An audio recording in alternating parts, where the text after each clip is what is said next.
الحمد لله نحمده ونستعينه ونستغفره ونؤمن به ونتوكل عليه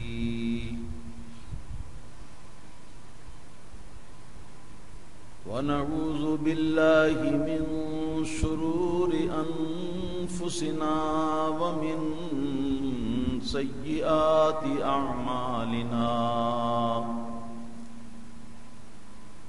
من يهده الله فلا مضل له ومن يضلله فلا هادي له ونشهد أن لا إله إلا الله وحده لا شريك له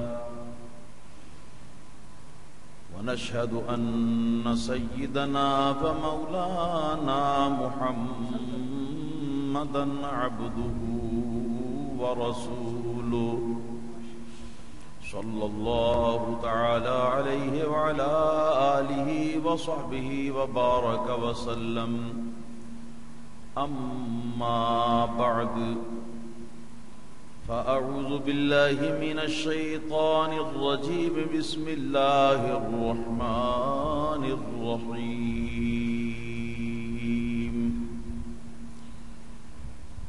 قال الله تبارك وتعالى في القرآن المجيد والفرقان الحميد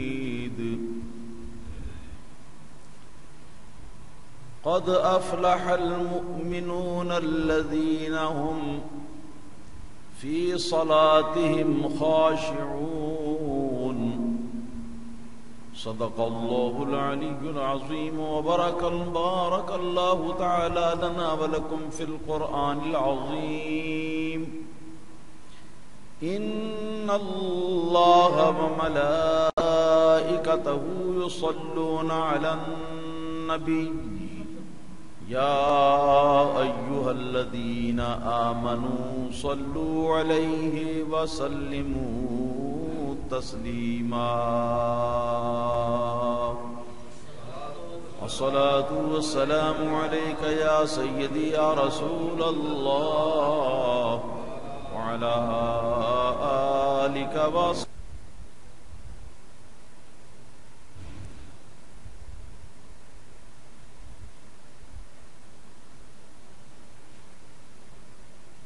اس مسئلے پر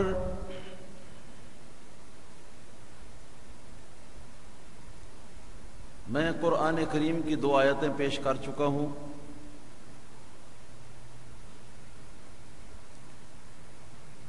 جو کہ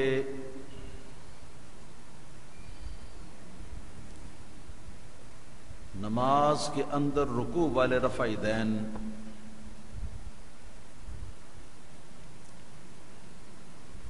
کے خلاف کا حکم دیتی ہیں.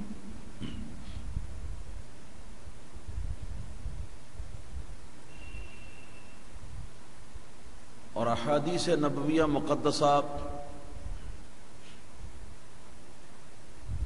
جو کل اس مسئلے میں وارد ہوئی ہیں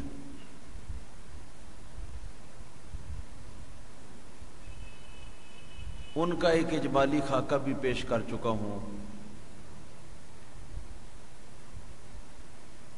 کہ وہ 3 قسم کی ہیں.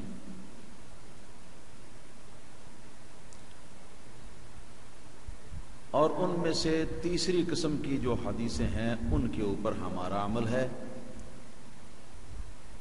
اور جو دوسری قسم کی ہیں ان کے اوپر عمل غیر مقلد اہل حدیث کہلانے والے وہابیوں کا ہے. اور جو پہلی قسم کی حدیثیں ہیں ان پر نہ ہمارا عمل ہے نہ ان کا عمل ہے.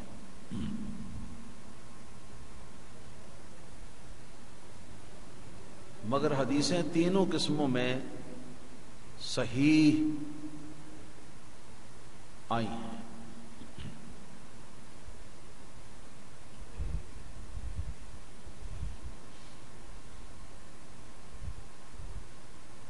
پھر میں نے یہ بھی عرض کیا تھا کہ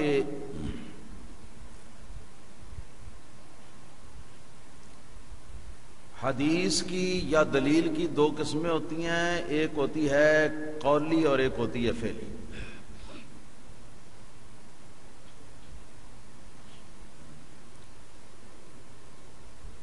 رکوع والی اختلافی رفع یدین کرنے والے جو حضرات ہیں ان کے پاس صرف فعلی حدیث ہے،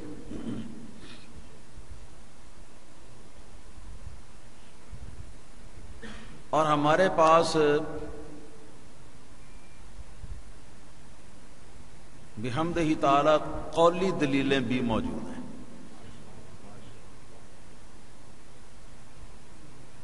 اور محدثین کرام کا یہ اصول ہے، علامہ امام محی الدین ابو زکریا نووی رحمۃ اللہ علیہ شرح صحیح مسلم میں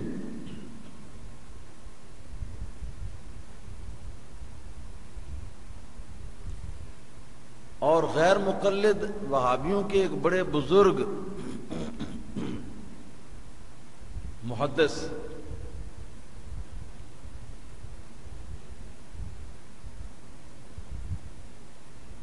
ترمذی شریف کی شرح میں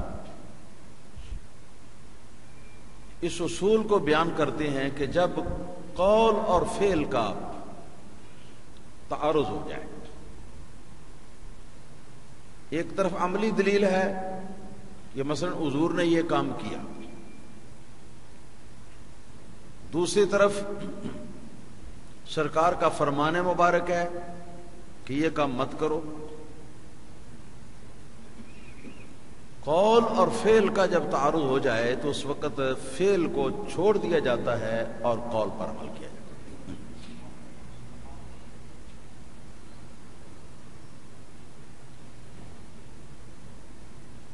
تو دو آیتیں اور ایک حدیث قولی دلیل کے طور پر میں اپنی پچھلی تقریر میں عرض کر چکا ہوں۔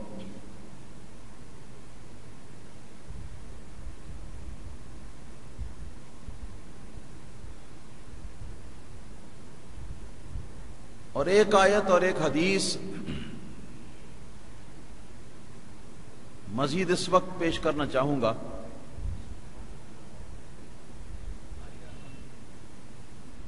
ان کے پاس تو قولی دلیل سرے سے ہے ہی کوئی۔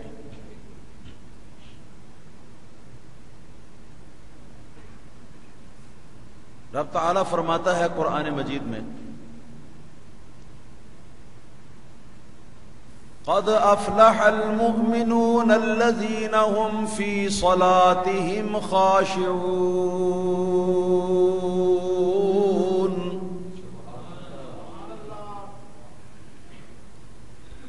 رب فرماتا ہے کہ کامیاب ہو گئے وہ مسلمان جو اپنی نمازوں میں خشوع کرتے ہیں، اپنی نمازوں میں خشوع کرتے ہیں۔ خشوع کا معنی عاجزی،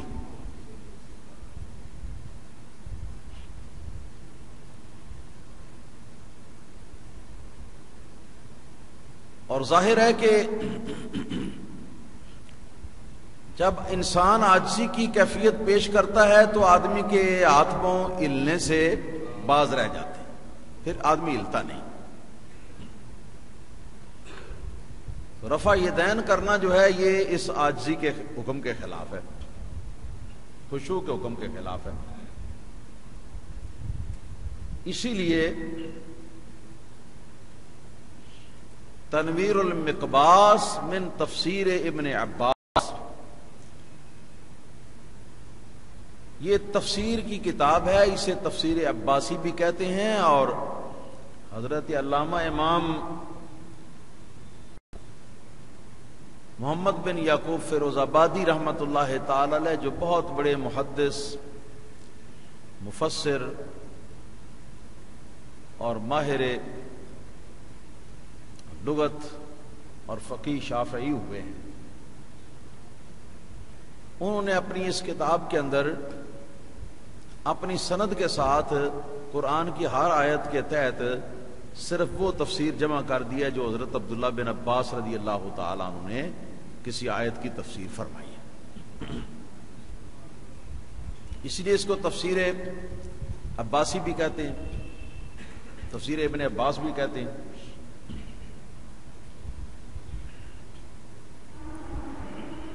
حضرت عبداللہ بن عباس کی تفسیر میں امام فیروز آبادی اس آیت کریمہ کے تحت لکھتے ہیں. کون سی آیت کریمہ؟ کامیاب ہو گئے وہ مسلمان جو اپنی نمازوں میں خشوع کرتے ہیں. اس کا ترجمہ کرتے ہیں، نماز کی بات ہے، نماز میں خشوع کرنا. اس کا ترجمہ کرتے ہیں، مفہوم بیان کرتے ہیں حضرت عبداللہ بن عباس رضی اللہ تعالی، اے لا یلتفتون یمینا ولا شمالا، یعنی کبھی ادھر دائیں طرف دیکھیں کبھی بائیں طرف دیکھیں، ایسا نہیں کرتے، بلکہ اپنی نظریں جو ہے نا وہ اپنی سجدہ گاہ پر وہ اپنی نظریں وہ گاڑ کے رکھتے ہیں، کیونکہ عاجزی کا مقام ہے، اور عاجزی کے مقام کا تقاضا یہ ہے کہ نظر ایک جگہ پر مرکوز ہو، رب کی بارگاہ بس. اور دائیں بائیں دیکھنا جو ہے یہ دلیل ہے اس بات کی کہ عاجزی نہیں آئی دل کے اندر. فرماتے ہیں اے لا یلتفتون یمینا ولا شمالا، یعنی نہ تو وہ دائیں طرف دیکھتے ہیں، التفات کا معنی ہوتا ہے کن انکھی سے دیکھنا، کن انکھیوں سے دیکھنا، یعنی چہرہ میرا سامنے ہے لیکن میں اپنی آنکھوں کو اس طرف گھما کر اس طرف سے دیکھتا ہوں، یا اس طرف گھما کر تو اس طرف سے دیکھتا ہوں، یہ ہوتا ہے التفات. یعنی وہ اس طرح نہیں کرتے.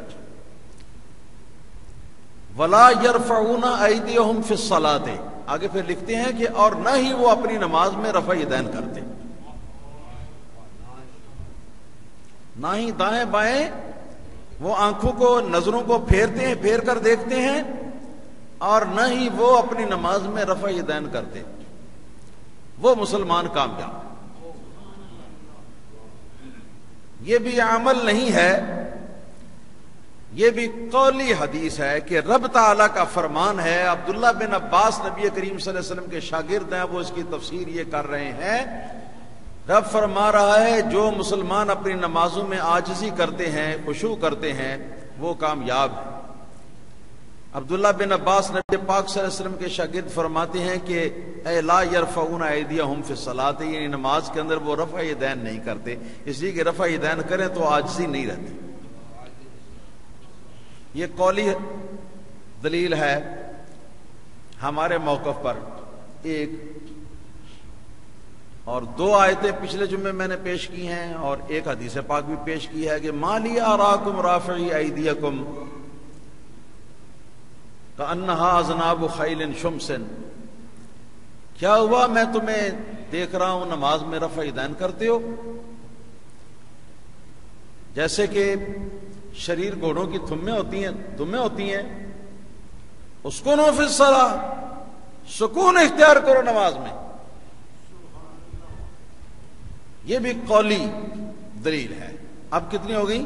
4 مل کے.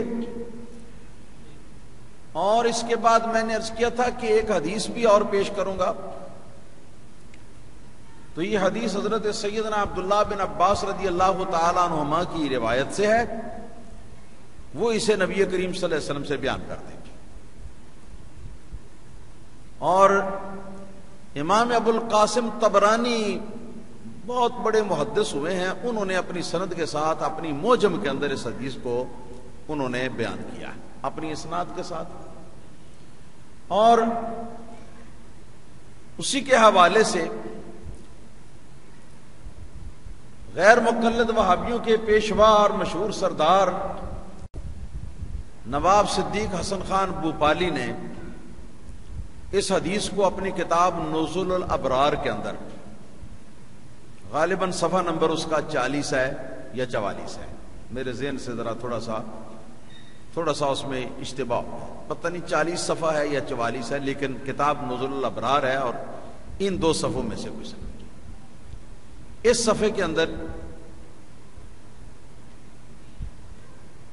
امام الوہابیہ نواب صدیق حسن خان بھوپالی حضرت عبداللہ بن عباس کی اسی حدیث کو امام طبرانی سے نقل کرتے ہیں، اور نقل کر کے بیان کر کے تو کہتے ہیں کہ رواہ الطبرانیو، اسے طبرانی نے روایت کیا بسند جید، جید اور کھری سند کے ساتھ۔ جید کا جو لفظ ہے نا، یہ اس کا معنی ہے کھری، اور اس کی ضد جو ہے وہ کیا ہے؟ کھوٹی، کھوٹی۔ تو کھوٹی نہیں بلکہ کھری سند کے ساتھ۔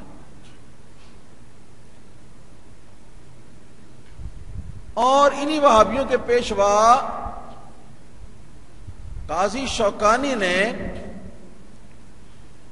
اپنی کتاب نیل الاوطار کے اندر اس روایت کو بیان کیا، اور بیان کر کے کہا کہ اس کی سند صحیح ہے۔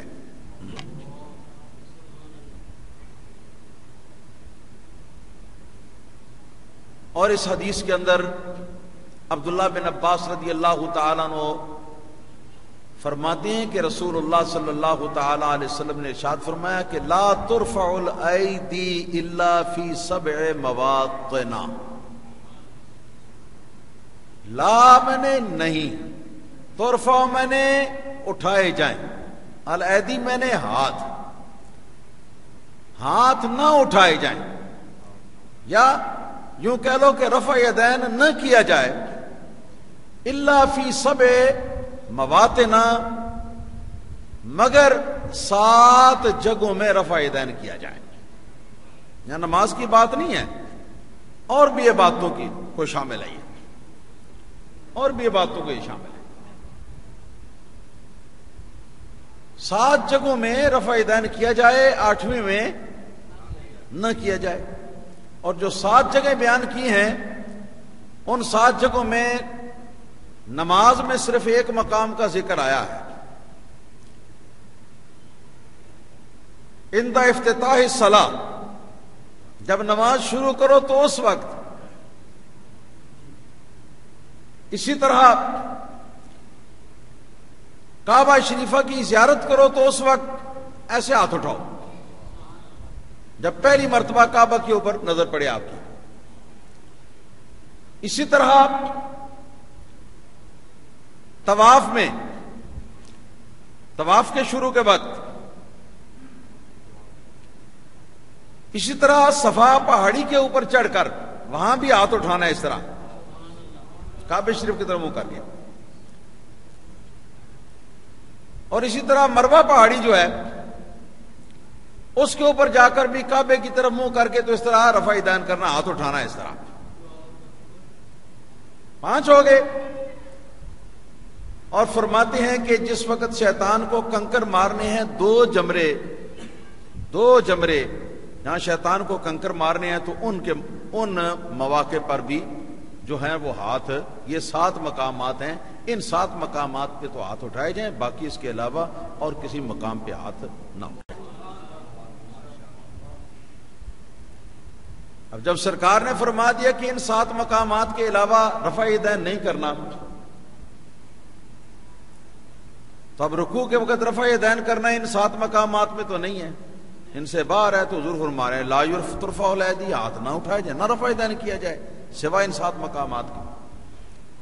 تو یہ حدیث بھی قولی ہے۔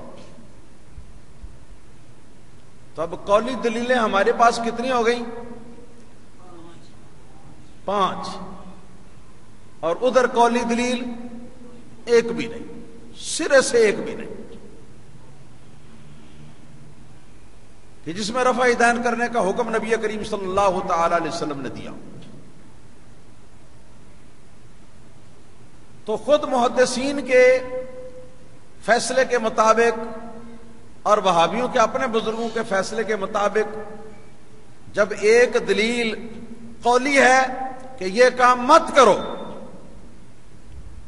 دوسری دلیل فعلی ہے کہ حضور نے خود وہ کام کیا، وہ کام حضور نے کیا، اور قولی دلیل کے اندر فرمایا گیا کہ اسے مت کرو، تو خود وہابیوں کے اکابر کے فیصلے کے مطابق ایسے مقام پر فعل جو ہے اس کو چھوڑ دیا جاتا ہے، اور جو قول ہوتا ہے اس کے اوپر عمل کیا جاتا ہے۔ پھر فعل سے زیادہ سنت تو نہیں ثابت ہوگا نا، اور جب منع کیا ہے تو کرنا جو کیا گیا ہے، تو اس منع سے یا تو حرام ثابت ہوگا اور یا مکروہ تحریمی ثابت ہوگا، کیونکہ جس انداز میں ڈانٹ ڈپٹ کے اور خفگی کے طریقے سے نبی کریم صلی اللہ علیہ وسلم نے منع فرمایا ہے، اس سے یہ پتہ چلتا ہے کہ مکروہ تحریمی سے یہ کام نہیں۔ اور یہ بھی قاعدہ ہے کہ ایک کام کے مکروہ تحریمی اور سنت ہونے کے درمیان اگر اختلاف ہو تو ایسے موقع پر اس کے اوپر عمل نہیں کیا جائے گا اور مکروہ تحریمی سے بچنے کی کوشش کی جائے گی۔ اور رہی ان کے پاس دلیل، وہ اس پر کیا پیش کرتے ہیں۔ باتیں کرنے کو بہت ہیں، مگر کوئی کام کی بات ہو،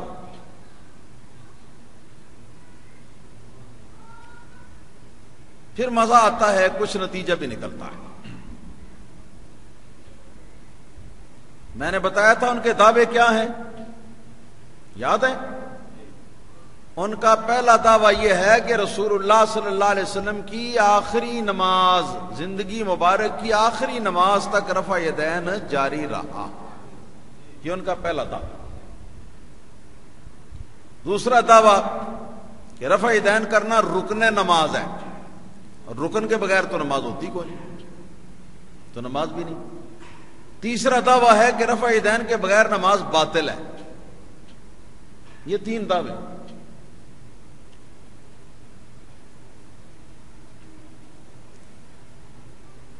یہ تین دعوے۔ اب اس پر دلیل کیا پیش کرتے ہیں؟ حضرت عبداللہ بن عباس، حضرت عبداللہ بن عمر رضی اللہ تعالیٰ عنہ کی وہ حدیث جس کی سند کے راوی ثقہ ہے، بخاری اور مسلم میں آئی ہے۔ عبداللہ بن عمر کہتے ہیں کہ میں نے رسول اللہ صلی اللہ علیہ وسلم کو دیکھا نماز پڑھتے ہوئے، جس وقت سرکار نے اپنی نماز کو شروع کیا تو اللہ اکبر تکبیر تحریمہ والا جو اللہ اکبر ہے، اس اللہ اکبر کے ساتھ آپ نے اپنے ہاتھوں کو اٹھایا۔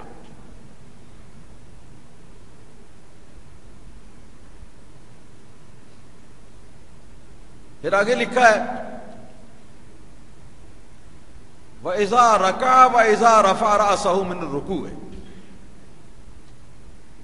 جس وقت حضور نے رکوع کیا اس وقت بھی اپنے ہاتھوں کو اٹھایا، اور جس وقت رکوع سے اپنے سر کو سیدھا کیا، اوپر کیا، کھڑے ہوئے قوما کیا، تو اس وقت بھی رفع یدین فرمایا۔ یہ دلیل ہے جی۔ ان کی اس دلیل پر میرے دو اعتراض ہیں۔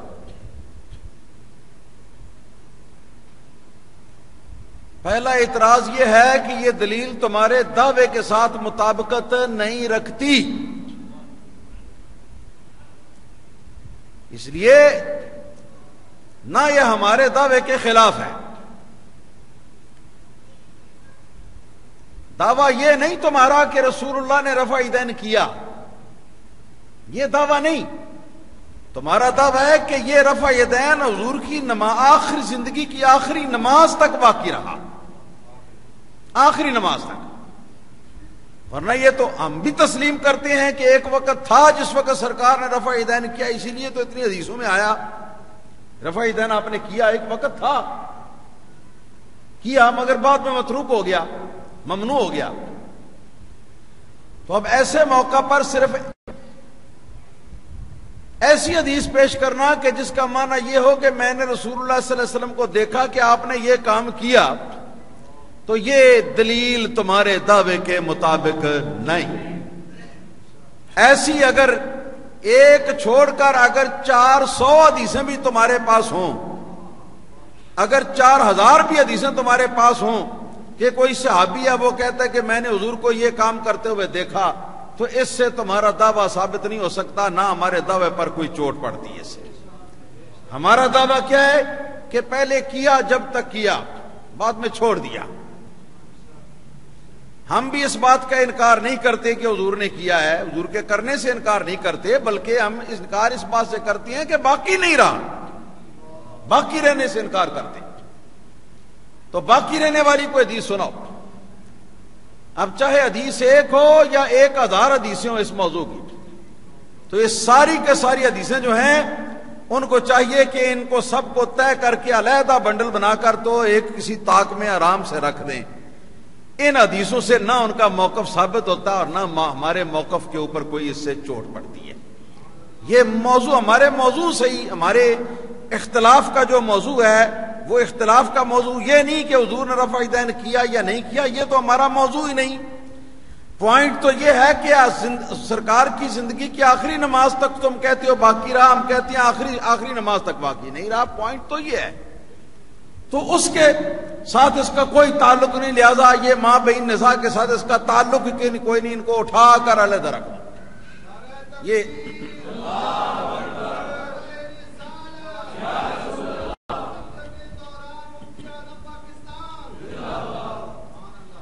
یہ پہلا جواب ہے، پہلا اعتراض ہے ان کے اس حدیث کے پیش کرنے پر۔ دوسرا میرا اعتراض یہ ہے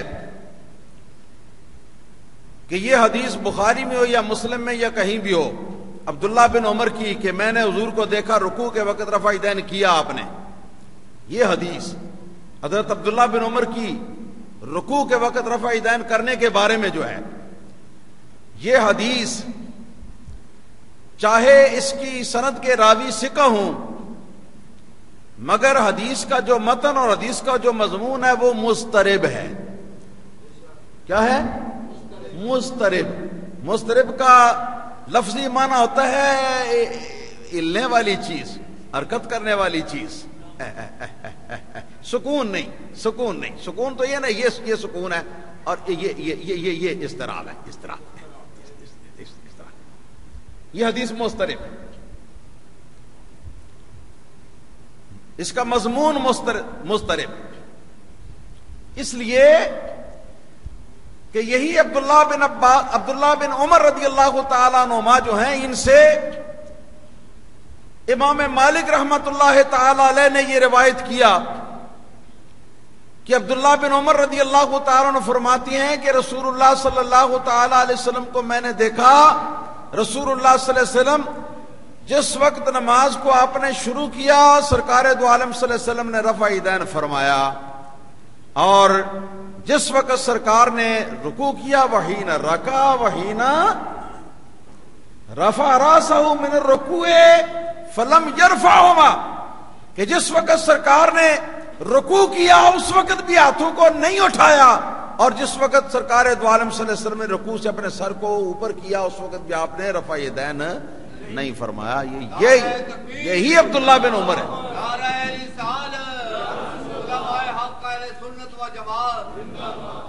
یہ وہی عبداللہ بن عمر ہے جن سے وہ اپنی حدیث کے مطابق وہ ایک روایت کرتے ہیں کہ رفع یدین کیا، گویا کہ میٹھا میٹھا ہپ ہپ اور کڑوا کڑوا تھو تھو۔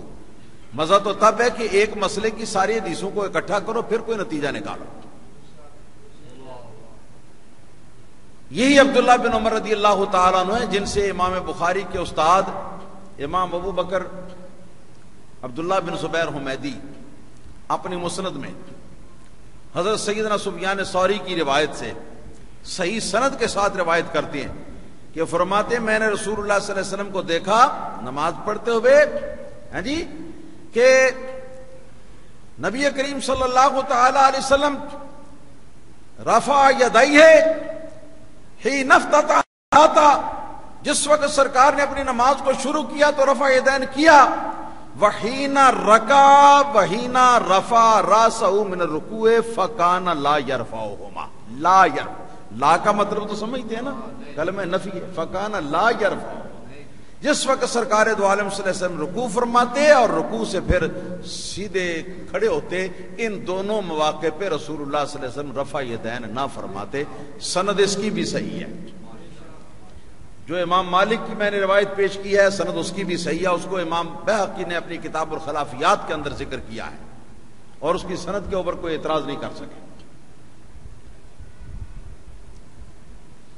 امام محدث ابو عوانہ اسفرائنی رضی اللہ تعالی بخاری مسلم کے معاصرین میں سے ہیں، اور انہوں نے مسلم کی طرز پر مسلم کی شرائط کے مطابق جو حدیثیں اور بھی تھیں جن کو مسلم اپنی کتاب میں نہیں لا سکے، انہوں نے وہ باقی ماندہ حدیثیں امام مسلم کی شرط والی جو ہیں وہ انہوں نے اپنی کتاب میں جمع کیا. اس کا نام ہے مسند ابو عوانہ. مسند ابو عوانہ کے 2 نسخے ہیں میرے پاس، دونوں بیروت کے چھپے ہوئے ہیں اور علیحدہ علیحدہ کمپنیوں کے چھپے ہوئے. ان دونوں میں کوئی 7 سندوں کے ساتھ جن کا ایک ایک راوی فن حدیث کا چاند یا ستارہ ہے یا سورج ہے. کوئی ان کے اوپر اعتراض نہیں ہو سکتا، سارے راوی درجہ صحیح کے راوی ہیں. وہ فرماتے ہیں کہ عبداللہ بن عمر رضی اللہ تعالی عنہ نے ارشاد فرمایا کہ میں نے رسول اللہ صلی اللہ تعالی علیہ وسلم کو نماز پڑھتے ہوئے دیکھا ہے کہ کان یرفع یدیہ حین یفتتح الصلاۃ. نبی کریم صلی اللہ علیہ وسلم رفع یدین فرمایا کرتے تھے جس وقت آپ اپنی نماز کو شروع کرتے تھے. وحین یرکع وحین یرفع راسہ من الرکوع، جس وقت حضور رکوع فرماتے اور جس وقت اپنا سر رکوع سے اٹھاتے. فَكَانَ لَا يَرْفَعُهُمَا، تو ان 2 موقعوں پر سرکار رفع یدین نہ کرتے تھے. یہ ہے مضمون کا اضطراب. سندیں صحیح ہیں، ان کی بھی صحیح ہیں، ان کی بھی صحیح ہیں، سند کے اندر کوئی بات نہیں، لیکن مضمون کے اندر اضطراب ہے. یعنی ایک جگہ عبداللہ بن عمر رکوع والی رفع یدین کا ذکر بیان کرتے ہیں کہ یہ حضور نے کیا، دوسرے مقام پر آپ بیان کرتے ہیں کہ رفع یدین آپ نے نہیں کیا، نبی کریم صلی اللہ علیہ وسلم نہیں کرتے تھے. تو یہ ان کے اپنے بیان کے اندر اضطراب اور اختلاف ہے. اسی اختلاف کا نام ہے اضطراب، اور اضطراب جو ہے یہ حدیث کو ضعیف بنا دیتا ہے اچھی بلی حدیث کو. اسی طرح حضرت عبداللہ بن عمر رضی اللہ تعالیٰ عنہما کی جو روایت انہوں نے بیان کی اس میں یہ ہے کہ رکوع اور رکوع سے سر اٹھانے کے وقت سرکار نے رفع یدین کیا. ولا یرفع فی السجود، اور رکوع سے جب سر اٹھا لیا نا تو اس کے بعد پھر سجدے میں حضور رفع یدین نہیں فرماتے تھے، سجدے میں رفع یدین نہیں فرماتے تھے. تو طبرانی اور دیگر محدثین کے پاس صحیح سندوں کے ساتھ حضرت عبداللہ بن عمر رضی اللہ تعالیٰ عنہ کی حدیث مروی ہے کہ یہی عبداللہ بن عمر رضی اللہ تعالیٰ عنہ وہاں ارشاد فرماتے ہیں کہ سرکار دو عالم صلی اللہ تعالیٰ علیہ وسلم کو میں نے دیکھا کہ آپ نے رفع یدین فرمایا جب آپ نے نماز کو شروع کیا، اور جس وقت آپ نے رکوع کیا اس وقت بھی رفع یدین فرمایا، اور جس وقت رکوع سے سر اٹھایا اس وقت بھی رفع یدین فرمایا، اور اسی طرح جب سجدے کے لیے اللہ اکبر کہا تو بھی رفع یدین فرمایا، اور جب سجدے سے اپنے سر کو اللہ اکبر کہہ کے اٹھایا اس وقت بھی رفع یدین فرمایا، اور جس وقت دوسرا سجدہ کیا تو بھی رفع یدین فرمایا، اور جس وقت دوسرے سجدے سے سر کو دوسری رکعت کے لیے اٹھایا اس وقت بھی رفع یدین کیا. سند اس کی بھی صحیح ہے، راوی صحیح ہیں، معتبر ہیں، لیکن مضمون جو ہے اس کے اندر یہ اختلاف ہے کہ جو حدیث انہوں نے پیش کی اس میں یہ ہے کہ عبداللہ بن عمر فرماتے ہیں سجدے میں رفع یدین حضور نہیں کرتے تھے. جو حدیث ہم پیش کر رہے ہیں کئی سندوں کے ساتھ، صحیح سندوں کے ساتھ ہم پیش کر سکتے ہیں کہ یہی عبداللہ بن عمر فرماتے ہیں کہ حضور رکوع کے وقت بھی رفع یدین فرماتے، رکوع سے سر اٹھانے کے وقت بھی، اور سجدے میں بھی سرکار رفع یدین فرماتے، اور دوسرے سجدے سے جب سر کو اللہ اکبر کہہ کے اٹھاتے اور کھڑے ہوتے اس وقت بھی سرکار رفع یدین فرماتے. اب بتاؤ کس بات پر اعتبار؟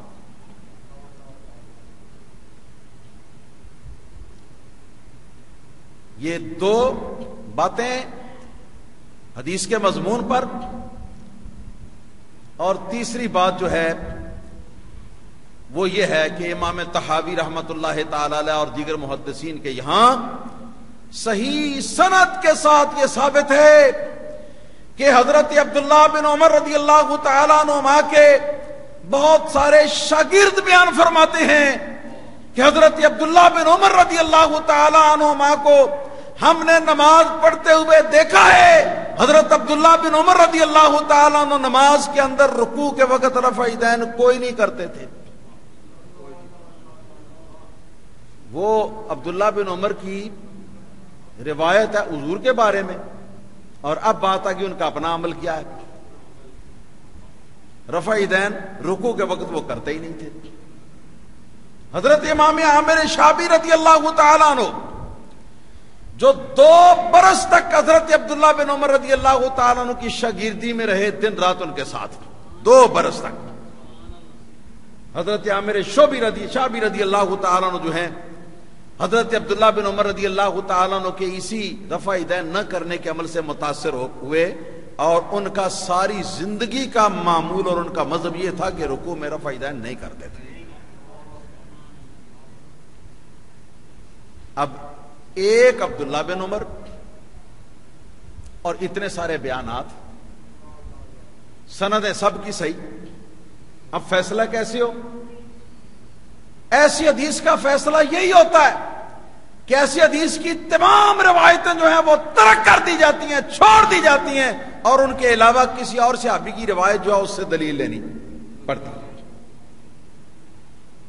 اور وہ حضرت عبداللہ بن مسعود رضی اللہ تعالیٰ عنہ جن کی روایت جامع ترمذی، ابو داود اور سنن نسائی وغیرہ میں آئی ہے، جس کا پہلے میں نے تھوڑا سا مضمون بیان کیا تھا، اب میں ایک اور مقصد کے لیے اس کو بیان کر رہا ہوں۔ حضرت علقمہ تابعی ان کے شاگرد ہیں، فرماتے ہیں کہ حضرت عبداللہ بن مسعود رضی اللہ تعالیٰ عنہما نے ارشاد فرمایا الا اصلی بکم صلاۃ رسول اللہ صلی اللہ علیہ وسلم، کیا میں تمہیں وہ نماز نہ پڑھ کے دکھاؤں جو رسول اللہ صلی اللہ علیہ وسلم پڑھتے تھے؟ ہم نے عرض کیا بلا استاد گرامی کیوں نہیں، ضرور ہمیں وہ نماز پڑھ کے دکھائیں جیسی نماز رسول اللہ صلی اللہ علیہ وسلم پڑھا کرتے تھے۔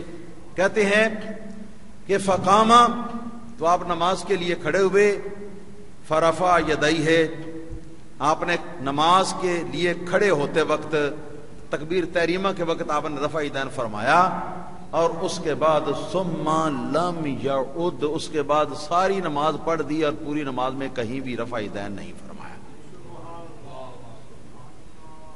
یہ عبداللہ بن مسعود رضی اللہ تعالیٰ عنہ وہ ہیں جنہوں نے یہ رسول اللہ صلی اللہ علیہ وسلم کی نماز پڑھ کے دکھائی۔ یہ حدیث مرفوع ہے اس لحاظ سے کہ حضور کی نماز پڑھ کے دکھا رہے ہیں، رفع یدین رکوع میں اور رکوع سر اٹھانے کے وقت میں آپ نہیں کر رہے۔ تو ان کی حدیث اس کے مقابلے میں ہے جی، عبداللہ بن عمر کی حدیث کے مقابلے میں ان کی حدیث ہے عبداللہ بن مسعود رضی اللہ تعالیٰ عنہ کی۔ اور لطف یہ ہے کہ عبداللہ بن عمر رضی اللہ تعالیٰ عنہ کی جو حدیث ہے، حضرت عبداللہ بن عمر رضی اللہ تعالیٰ عنہ کی حدیث، اس کے راوی بھی صحیح کے درجے کے ہیں۔ حضرت عبداللہ بن مسعود رضی اللہ تعالیٰ عنہ کی حدیث کے راوی جو ہیں وہ بھی صحیح مسلم کے درجے پر ہیں، صحیح مسلم کی شرط پر وہ راوی جو ہیں وہ سارے صحیح کے راوی ہیں۔ تو اب اختلاف ہو گیا عبداللہ بن عمر کی روایت میں، سند ان کی صحیح چلی آتی ہے، عبداللہ بن عمر کا جہاں تک نام آتا ہے وہاں تک صحیح رہتی ہے، اور آگے پھر کہیں کچھ آ جاتا ہے کہیں کچھ آ جاتا ہے۔ ایک جگہ جو بات وہ فرماتے ہیں دوسرے مقام پر دوسری حدیث میں اس کی تردید ہو رہی ہے ان کے اپنے منہ سے، پھر اس کی تردید ان کے اپنے عمل سے ہو رہی ہے۔ تو کئی قسم کے تعارض اور کئی قسم کے اختلافات ہیں ان کی حدیث میں، مگر عبداللہ بن مسعود رضی اللہ تعالیٰ عنہ کی حدیث یکساں حدیث ہے، اس کے اندر کہیں پر کوئی اختلاف یا تعارض نہیں کہ انہوں نے کبھی تو رفع یدین کر کے دکھایا ہو رکوع والا حضور کی نماز میں، اور کبھی رفع یدین نہ کر کے دکھایا ہو، ایسی بات نہیں، بلکہ ایک ہی بات ہے ان کی، کلیئر کٹ بات ہے کہ افتتاح کے وقت، نماز کے شروع کے وقت رفع یدین فرمایا، ثم لم یعد، اس کے بعد پوری نماز پڑھ گئے مگر پوری نماز میں کہیں بھی دوبارہ رفع یدین آپ نے نہیں کیا۔ یہ ایک ہی روایت ہے ان کی، ایک ہی طریقے سے روایت ہے، سندیں اس کی بھی اور ہیں، لیکن یہ مضمون اس کا جو ہے وہ بالکل یکساں ہے، اس کے مضمون میں اضطراب نہیں۔ اس کے مضمون میں اضطراب نہیں. تو جب ایک صحابی کی روایت کے مضمون میں اضطراب ہے، اضطراب کی وجہ سے قابل ترک ہوئی، تو دوسرے صحابی کی روایت کے مضمون کے اندر کوئی اضطراب نہیں ہے، لہذا اس کے اوپر عمل کرنا چاہیے، اور اس کے اوپر عمل کریں گے تو رفع یدین چھوڑنا پڑے گا. اور حضرت امام علی بن مدینی امام بخاری کے استاد ہیں حدیث میں، امام احمد بن حنبل کے کلاس فیلو ہیں. ان کا مناظرہ ہوا، امام حاکم نے اپنی کتاب مستدرک علی الصحیحین میں اپنی سند کے ساتھ اس کو بیان کیا کہ ان کا مناظرہ ہو گیا امام بخاری کے استاد حضرت امام علی بن مدینی کا امام احمد بن حنبل سے، اور یہ دونوں امام بخاری کے استاد ہیں. ان کا مناظرہ ہو گیا ایک بات پر. چنانچہ امام احمد بن حنبل نے جس مسئلے پر اختلاف ہوا عبداللہ بن عمر کی روایت پیش کی جو ان کے موقف کے مطابق تھی، امام احمد بن حنبل کے. حضرت امام علی بن مدینی رضی اللہ تعالیٰ عنہ نے ان کے موقف کے برخلاف اپنے موقف پر ایک وہ حدیث پیش کی جو حضرت عبداللہ بن مسعود کی بیان کردہ تھی، عبداللہ بن مسعود کی بیان کردہ تھی. چنانچہ امام احمد بن حنبل نے کہا میں نے بھی حدیث پیش کر دی صحیح، آپ نے بھی حدیث صحیح پیش کر دی، تو فیصلہ کیسے ہو؟ آپ نے فرمایا تمہیں پتہ ہے کہ محدثین کا اس بات پر اتفاق ہے جب ایک مسئلے میں اکٹھے ہو جائیں عبداللہ بن عمر اور عبداللہ بن مسعود اور ایک جگہ پر جمع ہو کر تو وہ مسئلے میں کریں اختلاف، ایک کا بیان ایک مسئلے کے حق میں ہو، دوسرے کا بیان اس مسئلے کے خلاف ہو، تو اس وقت بات جو ہے وہ عبداللہ بن مسعود کی مانی جاتی ہے، عبداللہ بن عمر کی نہیں مانی جاتی. جب امام علی بن مدینی نے یہ کہا تو امام احمد بن حنبل رضی اللہ تعالیٰ عنہ نے کیا فرمایا؟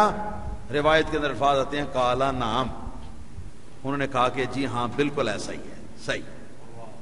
تو جہاں اختلاف آیا عبداللہ بن عمر کا اور عبداللہ بن مسعود کا، تو اس میں عبداللہ بن مسعود کی بات جو ہے اس کے اوپر فیصلہ ہوتا ہے. امام بخاری کے استاد فیصلہ کر رہے ہیں، امام احمد بن حنبل فیصلہ کر رہے ہیں، امام علی بن مدینی جو ہے اس بات پر فیصلہ کر رہے ہیں، اور اپنا اختلاف انہوں نے اس پوائنٹ پر ختم کر دیا کہ عبداللہ بن عمر کی روایت کو دونوں نے چھوڑ دیا، عبداللہ بن مسعود کی روایت کو دونوں نے لے لیا. اچھا، تو یہ روایت جناب یہ اس قابل نہیں ہے کہ اس کو پیش کیا جائے، کوئی اور پیش کرو، کیونکہ دعویٰ تمہارا کیا ہے؟ سرکار کی آخری نماز تک میں. یہاں بھی ایک صاحب مناظرہ کرنے کے لیے آئے تھے اور ان کا پہلا فکرہ یہ تھا کہ حضور کی آخری نماز تک رفع یدین جو ہے یہ باقی رہا ہے آخری. یہاں بھی ان کے دعوے میں پہلا فکرہ یہ تھا. اسی پر میں نے گرفت کر لی. میں نے کہا کہ بس ایک حدیث دکھا دو، قصہ ختم، ہمارا تمہارا اختلاف ہمیشہ کے لیے ختم. اچھا، حکیم محمد صادق سیالکوٹی اہل حدیث کے ایک بڑے قابل فخر ایک متعصب عالم ہوئے جنہوں نے کتاب لکھی ہے صلاۃ الرسول. اس کتاب کے کئی ایڈیشن جو ہے نا وہ چھپتے رہتے ہیں بار بار. لاکھوں کی تعداد میں وہابیوں نے یہ کتاب چھپوا کر تو یہ پڑھے لکھے طبقے کے اندر اس کتاب کو تقسیم کیا. اور وجہ اس کی یہ ہے کہ حکیم صادق سیالکوٹی کا جو قلم ہے نا اور اس کا جو لکھنے کا انداز ہے، وہ لکھنے کا انداز بہت زیادہ اپیل کرتا ہے پڑھنے والے کو. بس یہ اس کی خوبی ہے. دلائل اس کے ویسے نہیں. چنانچہ حکیم محمد صادق سیالکوٹی صاحب نے ایک حدیث نبی کا حوالہ دیا اور کہا کہ اب تو سرکار کی آخری نماز تک رفع یدین ہم نے ثابت کر دی اس حدیث سے، اب تو مان لو. اور آگے پھر بہت کچھ فخر اور بہت کچھ انہوں نے تکبر کا اظہار کیا. اور وہ حدیث جو انہوں نے بیان کی ہے، روایت کی ہے، نقل کی ہے، وہ نقل کی ہے امام زیلعی کی نصب الرایہ سے، اور اسی طرح امام حافظ ابن حجر اسقلانی کی تلخیص الحبیر سے۔ اصل یہ حدیث امام بہقی کی سند کے ساتھ ہے ان کی کتاب الخلافیات میں،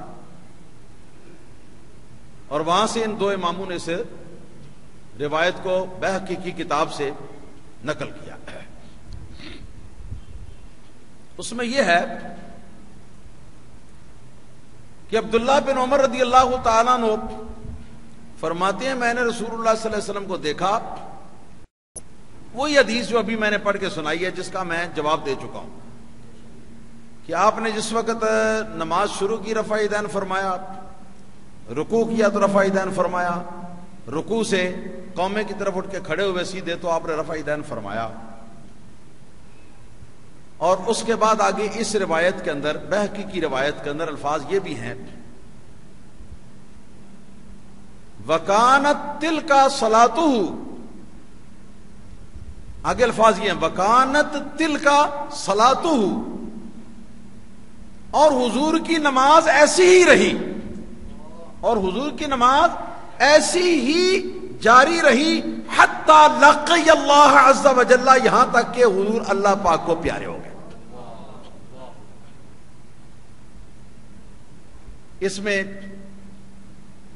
حضور کی اخیر زندگی تک رفع دین کے عمل کا اس بات ہے، یہ حدیث انہوں نے پیش کی ہے جی۔ اور میں نے اس پر جو حاشیہ لکھا، خود ایک وہابی عالم دین نے اس کی حدیثوں کا لیبارٹری تجزیہ پیش کیا، تو وہ میں نے اپنے درس قرآن کے اندر بھی پیش کیا تھا سائرہ میرج ہال میں، آمین کی حدیثوں پر۔ تو یہاں پر بھی کچھ ایسا ہی معاملہ ہے، مگر یاد رکھیے کہ اگر یہ حدیث صحیح ثابت ہو جائے تو ہمارا کوئی حدیث سے عناد تو نہیں، ہم خدا کی قسم کھا کے کہتے ہیں کہ اگر یہ ثابت ہو جائے تو ان کے موقف کے اندر کچھ وزن آ جاتا ہے، کچھ ان کی بات جو ہے وہ بن جاتی ہے۔ لیکن صورت حالات کیا ہے، امام زیلعی رحمت اللہ علیہ نے نصب الرایہ میں امام بہقی کی کتاب الخلافیات سے اس حدیث کو نقل کیا ہے، اور جو سند امام بہقی کی انہوں نے لکھی ہے اس سند کے اندر دو راویوں کے نام یاد کر لیں، یہ دو راوی جھوٹے ہیں۔ ایک راوی کا نام ہے عبد الرحمن بن قریش، ایک راوی کا نام ہے عصمت بن محمد۔ کیا عرض کیا؟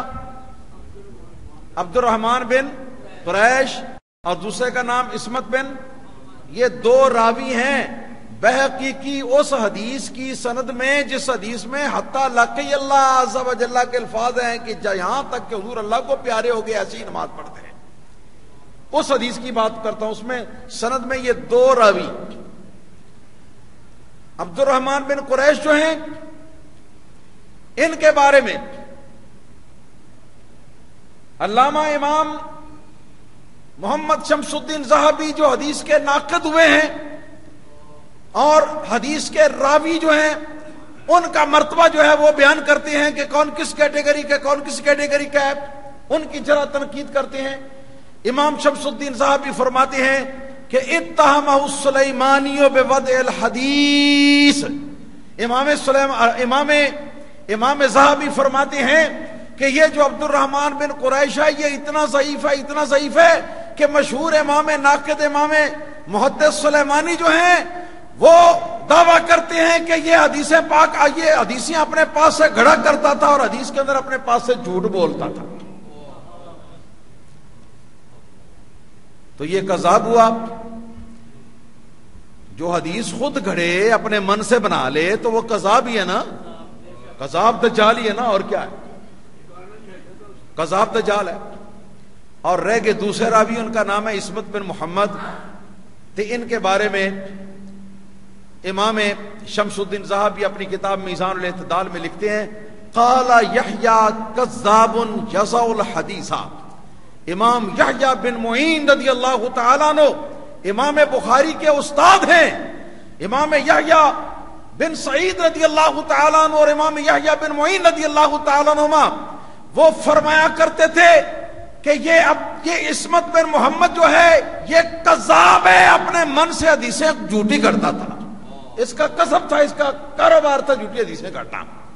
قال العقیلی یحدث بالبواتیل عن الثقات، اسی طرح کے دوسرے امام ناقد محدث عقیلی نے یہ کہا کہ اس کا طریقہ تھا کہ باطل قسم کی جھوٹی قسم کی حدیثیں بیان کرتا تھا اور لوگوں کو کہتا تھا کہ میں نے فلاں، یعنی جس آدمی سے سننے کا یہ اعلان کرتا، لوگوں کے سامنے بیان کرتا، تو وہ سکہ اور معتبر ہستی ہوتی، کسی معتبر ہستی کی طرف کسی سکہ اور سچے شخص کا نام لے کر اس سے سننے کا دعویٰ کر کے تو یہ جھوٹی حدیثیں جو ہیں یہ اس سے منسوب کر کے تو لوگوں کے سامنے بیان کرتا تھا۔